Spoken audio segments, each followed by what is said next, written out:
Hi there. Today I thought I'd show you a really easy and really fun technique. I'm a bit of a hardware fanatic. If any of you know me, you'll know I just can't resist a pretty piece of hardware for furniture. As you can see, I've got one piece here which is the original piece as it came off of the furniture, and you can see it's all kind of really dark, really pretty, but not in its best light. And here's one I've done already with a dry brushing technique. Now this is going on a dark green piece of furniture with an Authentico colour called Black Heels, and that gold one is going to pop out and look so gorgeous when it's set against the black heels. So anyway, I just thought I'd show you how I do it. So I've got my handle here and I've got my little brush, and I'm just going to take, let's get the paint here, just going to get the paint, and I'm just going to take a little bit of paint on the end of the brush. Can you see? Let's move that a bit. Just a little bit of paint on my brush. Brush away the excess.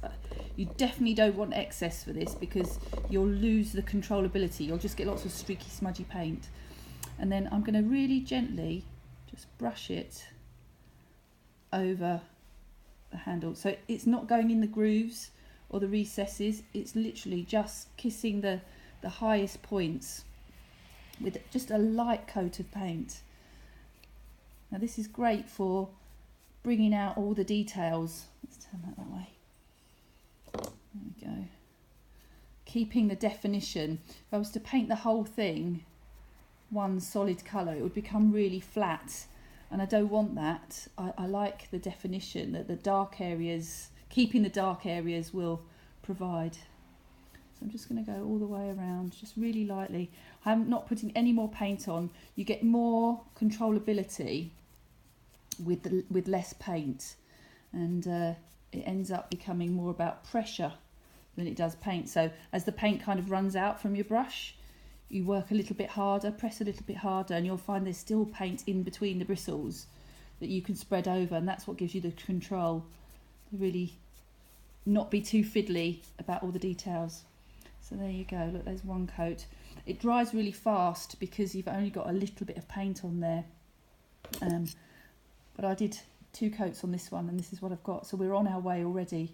The nice thing is with the dry brushing, because the paint goes on so lightly, it means you can easily adjust the amount of colour that you show. So it might be that you only want a very light amount of paint, just to very softly give your hardware or your furniture, whatever it is you're painting, some definition.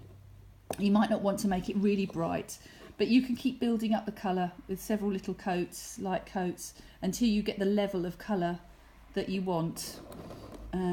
Yeah, so that's kind of it in a nutshell. But you can, I'm using Authentico's New Gold. You can see I've had this pot for a while.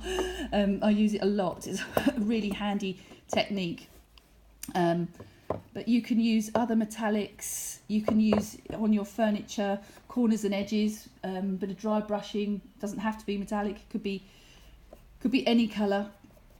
And yeah, just give some really lovely definition in a very subtle and easy way. You can see that I'm not being fussy at all, and I think that will just about do.